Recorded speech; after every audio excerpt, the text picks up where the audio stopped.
guys, welcome back to my channel. I'm former Major League Baseball player Jermaine Curtis, and today I have a special guest for you. His name is PJ, and the reason why I brought him on is because he knows a lot about hitting. Me and him have been talking a lot about, how to help young players, how to help the players on this USA baseball team. We're playing with the Kingsport Axemen, and so I decided, I'm like, hey, I want him to come on here and talk to you guys and let you guys know, how to hit an outside pitch, how to be a consistent hitter, because I know a lot of you guys are struggling with that. So I'm going to have him talk about what he did when he was hitting that made him successful, because I think it's good to have different opinions, and it's something that I want to see as well. I want to learn from him. And in the future, he will have a YouTube channel, so be on the lookout for that.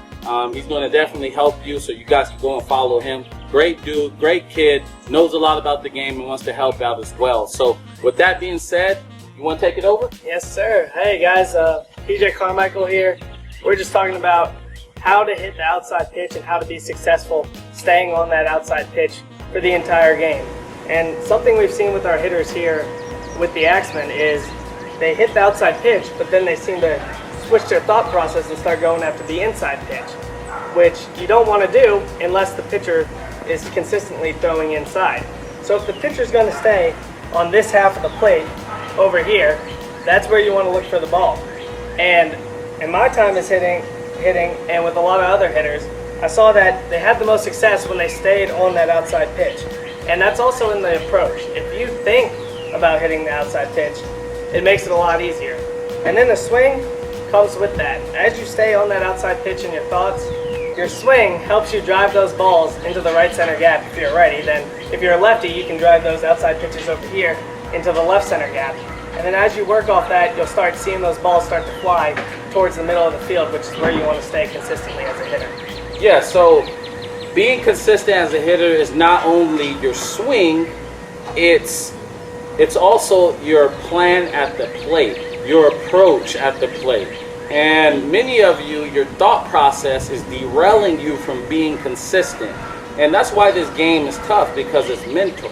So your job is to stay with a strong mind. Don't give in. Don't think those thoughts. And I know it's hard because I thought them as well. But once you think inside, once you think off speed, then it's going to be tough to hit the ball, because most of the pitchers are going to throw middle away. For me, it was a right-handed hitter. They would throw it over here. So I just want to coincide to what he was saying, as far as if your approach is to look over here, then stay over here. Stay disciplined. Don't swing at any other pitch. Don't swing at a pitch that is inside when you're looking away, because then it's going to hinder your chances of being successful. So do you want to add on that? Is there more that you want to say to that? Like, what drills would you do to help yourself to hit this pitch? He'll give you his drills in a second. What I did was I did a lot of side toss. So I had a guy set up right over here, and what I wanted to do is have him flip it to the inside of my right leg, right? If you're a left-handed hitter, it'll be the inside of your left leg. And what we're going to do is you're going to flip it here, and you're going to literally have to stay there, let it get deep, and then drive that baseball right up the middle away. And that's going to teach you how to drive it the opposite field.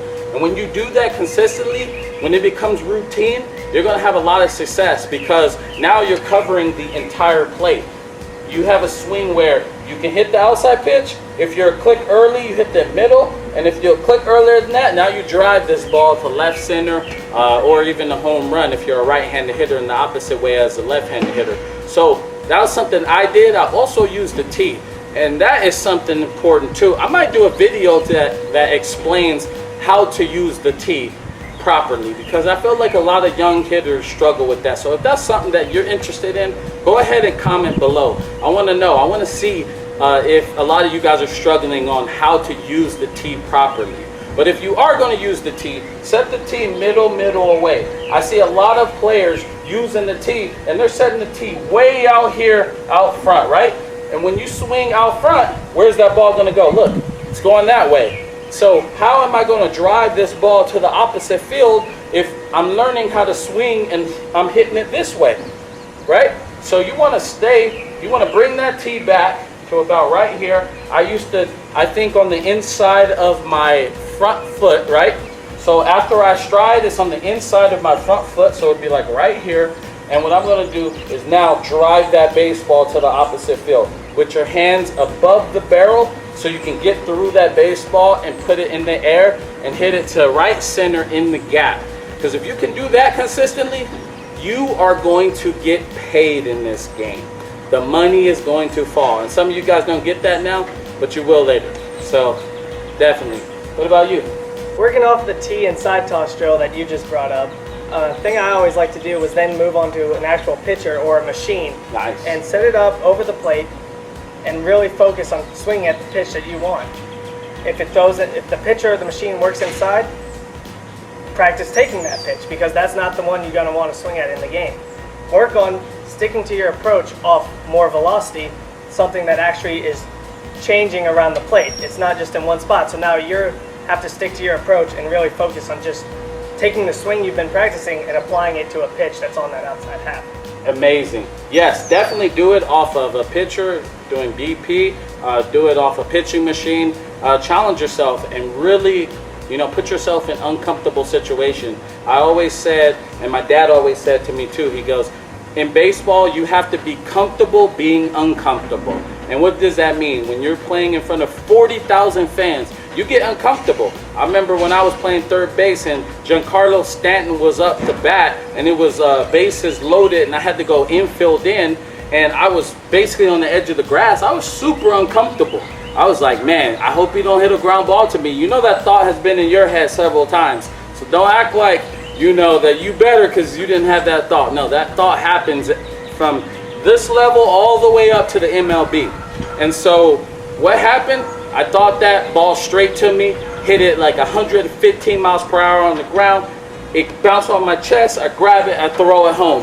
But I was uncomfortable being, you have to be comfortable being uncomfortable. And what I mean is that's all aspects of the game. Whether you're hitting off the pitching machine, whether you're hitting off a guy throwing BP, whether a guy's throwing you inside and you're taking it and you're feeling a little uncomfortable, you have to be comfortable feeling uncomfortable, because that's where the growth happens in baseball and in life in general. So with that being said, when you're out there, put in the work. Don't stay on that line and be comfortable. Push yourself. Do it off the pitching machine. If it's inside, you take it. If you're looking for it here, be ready to hit. If it's right there, I guarantee you, if you're looking for that pitch and it goes right there, you are going to crush it because you're looking for it. You're ready for it. That's the key right here. A lot of you guys aren't ready for the pitches, and then you're struggling and you're saying, I don't know why I'm inconsistent. You're just not ready. But if you're ready for whatever you set your mind to, you will hit it. So with that being said, I want to thank you for watching, but before you go, I want to give you this gift. This is the Hitter's Log right here. The book helped me to be the player I am today, a big leaguer, and it's helping a lot of players across the country. People are getting it all over the country to get better, and how they're getting better is they're tracking their approach at the plate, their thoughts, their bats. They're tracking everything, and then you're using that data to make yourself better. What you'll find out is that if you think a certain way, you won't get results. So it's good to track it so that you know. When the game happens, all these thoughts are in their head and you play and you forget it. But if you track it after each at bat, you'll know. And so then you say, I don't want to look at pitches. I don't want to look for pitches that are inside. I need to look for pitches that are just middle away, because that's what gives you the most success. For me, I learned that my pitch is up in the zone. So if the count was 0-0, 1-0, 2-0, a hitter's count, I'm looking for something right up here. That's the pitch I can handle. And so what happened was, if it was low, I just took it. If it was slider, curveball, changeup, I took it. And what happened? What is pitchers taught?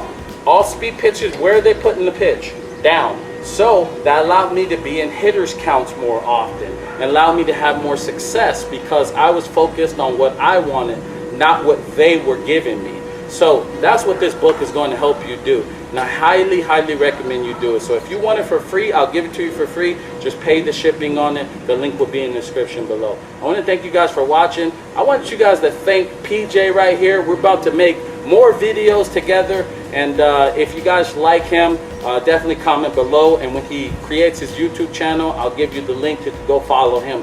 He's going to give a lot of helpful advice, and he's someone that I highly recommend that you go out and follow. So with that being said, hit that like button for me and PJ, and I'll see you guys in the next video. Thank you, guys.